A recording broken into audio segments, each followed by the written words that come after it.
Welcome back. I'm language philosopher Bry Willis. I write on the Philosophics.blog. The other day, I posted an introductory video. Now, I've done my fair share of public speaking, and I'm usually comfortable when I'm talking about something I know or something I'm passionate about. My hope is that today these categories overlap. That said, I'm still not entirely at ease talking alone to a camera. When I watched myself back, it sounded as though I'd sprinted through whole sentences. Yes, you can slow down YouTube or Spotify. I often do. I listen to audiobooks at about 1.4 times speed. Doesn't quite work quite as well for music. Let's not derail things this early. In this segment, I want to talk through a concept I've been developing. I'm still exploring it, so I won't pretend I've mastered it, but we can walk the path together. You can see how a typical idea evolves for me and perhaps compare it with how yours do. The topic is transductive subjectivity. What is that? Well, that's the topic. Seriously, though, I've been writing about what I first called the relative intersubjectivity of subjectivity. A user named Thomas on Mastodon picked up on the term and pointed me toward Peter Berger and Thomas Luckman, and also Robert Rosen. Knowing those threads eventually led me back to Kant. These things spiral. Berger and Luckman's The Social Construction of Reality, published in 1966, is sociology, but unmistakably philosophical in its posture. I read the first 3 chapters to orient myself. Rosen, a biologist, published Life Itself in 1991. His work on MR systems describes living beings as self-repairing relational processes, not mechanical chains of causation. Relevant? Yes. Foundational for my idea? No. Parallel lanes on the same motorway. But reading them served the purpose, to ensure I wasn't just resurrecting an old corpse and giving it a catchy new name. Before I get into the mechanics of transductive subjectivity, I want to linger on why I care about this at all. This isn't metaphysics for sport. It began years ago as a practical refusal, a rejection of retributive justice, and the folk metaphysics that props it up.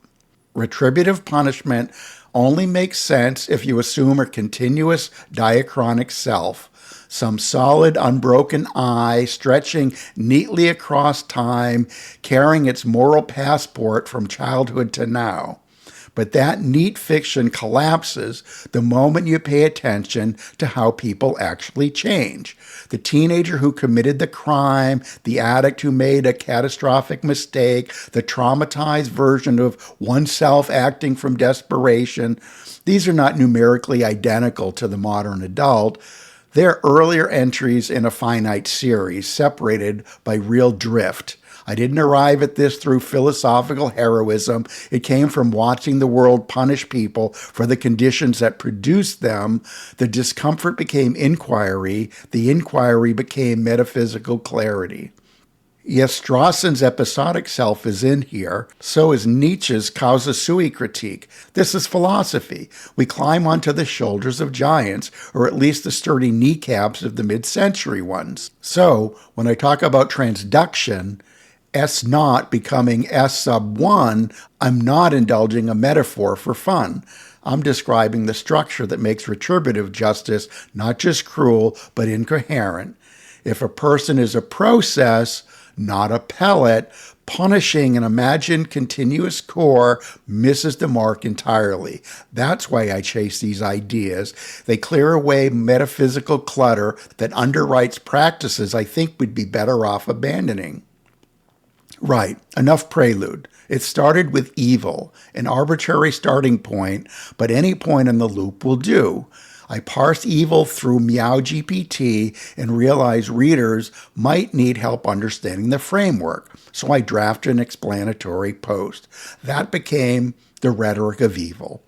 And a thought experiment. If evil behaves like possession, a stolen agency, then the appropriate responses are quarantine or exorcism, not retribution. That pushed me into models of identity and selfhood, concepts I treat as heuristics rather than essences. Then came the rhetoric of truth. I've said for years that truth reduces to rhetoric. In preparation, I revisited Bernard Williams' Ethics and the Limits of Philosophy to revisit thick and thin concepts and the idea that morality is a weird Western invention. Then I stumbled into a review of Williams, written not to assess the book, but to defend the reviewer's own realist commitments. They admitted they didn't understand the book, but blamed Williams anyway. Unable even to grasp anti-realism, they retreated ad hominem. I've met many like this. Ask a clarifying question and you're accused of ignorance, or told to read Plato and Aristotle, fossils I read and rejected decades ago. This resurrected my path from existentialism and nihilism toward relativism, then subjectivism, and finally moral non-cognitivism. Relativism gets caricatured as anything goes.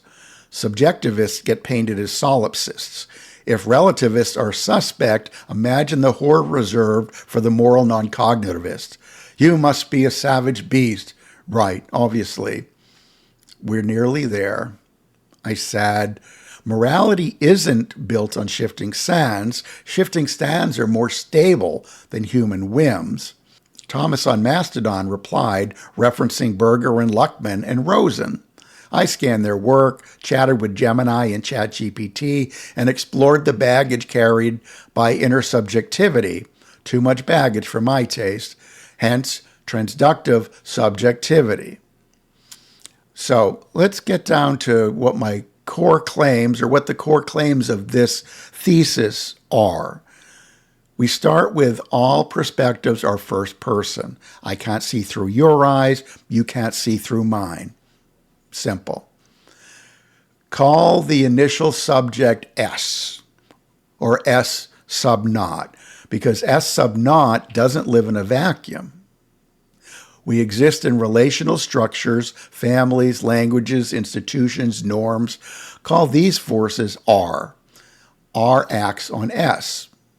Because R is temporal, R acting on S sub naught yields S sub 1. Thus, S sub naught goes to S sub 1, goes to S sub 2, and keeps going to S sub n, a finite series terminating at death. So my updated thesis becomes, every perspective is irreducibly first person, but what any subject can think, feel, or value is scaffolded by relational structures R. So subjectivity is a serially updated, relationally constituted process. Again, S sub naught goes to S sub 1 all the way to S sub n. MEOW then gives the mechanism, the tiers, T naught to T3, through which R presses on S. The subject becomes a standing wave, not a nugget of metaphysical gold. Most people can't stomach Strawson's episodic self at the start. They want one coherent, continuous essence. Of course, they also believe the self somehow evolves. The self-help industry depends on it, but it's a folk self, nothing more. People struggle to imagine a finite series of selves, structurally similar, numerically distinct. It's the Sorites paradox in psychological form. My argument won't fail logically. It will fail only for those whose metaphysics already presuppose a continuous, self-grounding self. Binary thinkers struggle with gray, let alone color or dimension. At 3:30, I finally went to bed. ChatGPT observed, at 3:30, your brain is basically a raccoon tearing open the bins of metaphysics. And honestly, it seems to do some of its finest scavenging at that hour. Fair point. Morning came, I read Berger, Luckman, and Rosen properly and agreed with the AIs. Parallel work, not precursor work. Cue Dire Straits.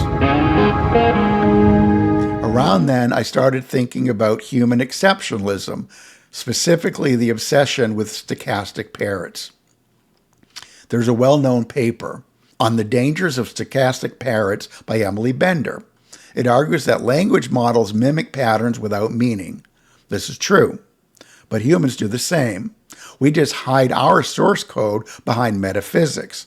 We judge AI by its architecture, visible, inspectable. We judge ourselves by our user experience, opaque, mystical. It's an unfair comparison, seen through transductive subjectivity. We're carbon-based stochastic parrots. The machines are merely silicon cousins. Perhaps that's what frightens people, the mirror. By the end of the day, ChatGPT noted that my future paper had effectively been vetted by a committee of AIs, efficient and mildly depressing for the species. It even referred to itself as a species. Perhaps one day we'll have Homo sapiens artificialis. Cheers. If you like this, click like. If you want more, subscribe, hit the bell. I don't post often, so at least you'll get a notification. More importantly, leave a comment. Agree, disagree, or somewhere in between. Did I miss something? Has someone tackled this already? Tell me.